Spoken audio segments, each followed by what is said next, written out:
Welcome back. We are ready to sew our pillow. So, I've already pre-cut my material. You can make your pillow any size you want. It is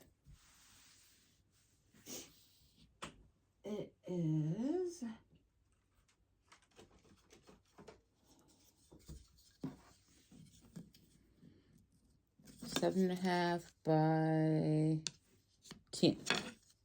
So that's what size my pillow is. So the easiest way to cut material so both sides can be equal is to fold your material in half and cut it so you can have two equal parts. So now we're going to face the pretty sides together.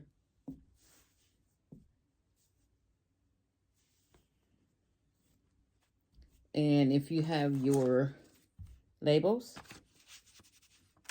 this is how we're going to put our labels in.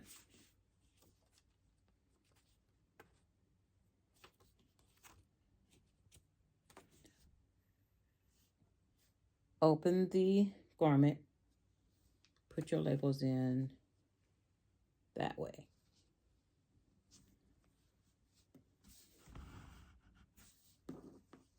Clip the pin the edges. The labels are inside, facing the right side of the fabric. Okay. Now you're going to pin the labels. You want your label, I prefer my label and my elastic to be on separate ends of the pillow. That's just my preference. Pin the labels. And then we're going to pin 3 sides. We're going to leave one side open. So we're going to pin 3 sides and sew 3 sides. Now, I'm using white elastic today.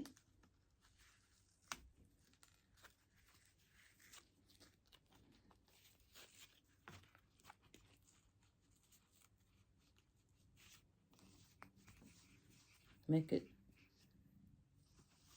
long enough so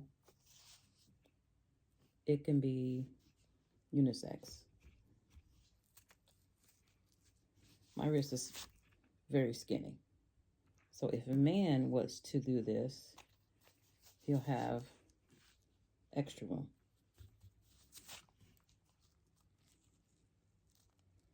But leave a 1/2 inch for the seam allowance.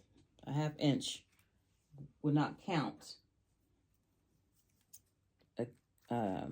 as your elastic around your wrist.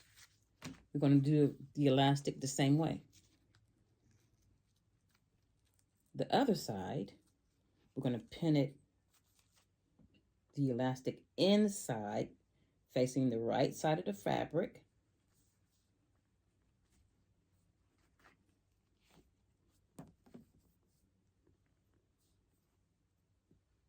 And sew. So now that we have 3 sides pinned, leave one side open. We're going to sew a straight stitch along the 3 pinned edges. When you thread your needle, you want to get a color that's similar to your fabric, or white, black, or tan. And you want to make sure the thread is not longer than your arm, because it will get tangled, you will get frustrated, and you will have to start over. So I'll be back once we sew the 3 edges. So now that we have the running stitch or straight stitch, we want to do an overlock stitch. This is fleece material, and you see the edges are not that tight because I used a long running stitch.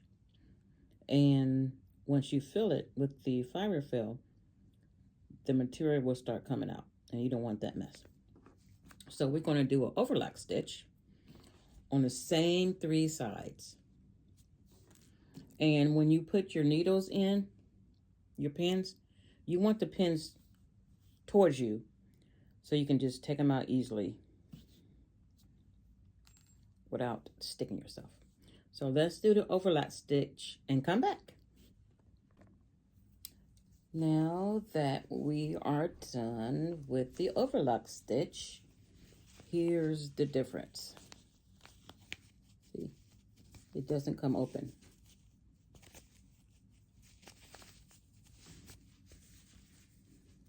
See how tight I did it? Straight stitch, overlock stitch. See, I have a long straight stitch.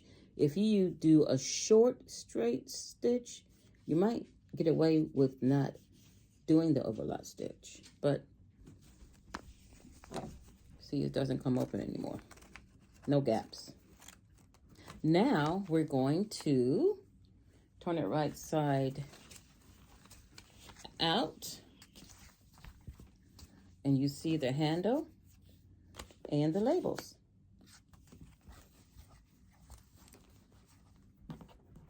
Flatten the corners out.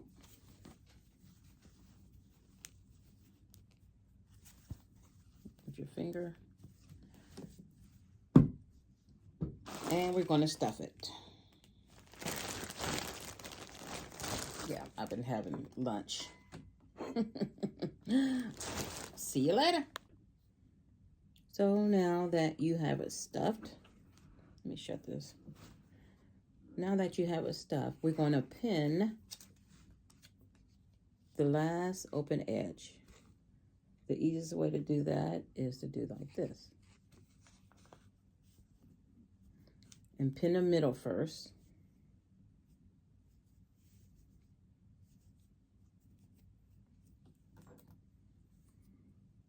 You can either pin it long ways or up and down, whichever works best for you.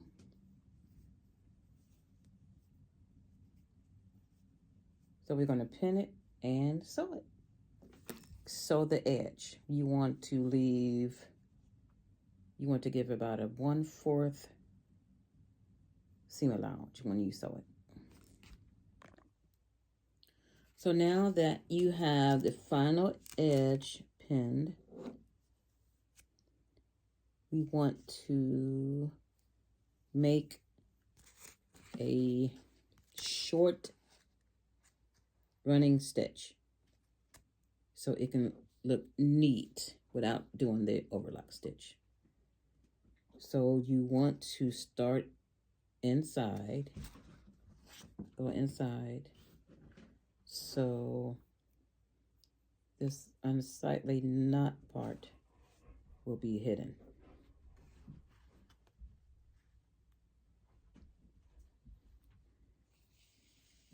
See? You don't see the knot. So just make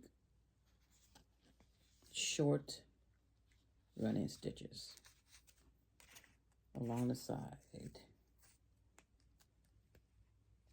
to keep the stuffing from coming out. Now that I'm at the end of the straight stitch, we want to lock it by hiding the stitches. So in the corner, do a couple of really short stitches in the same place.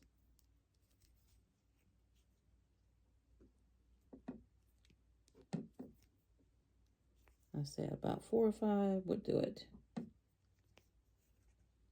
One more.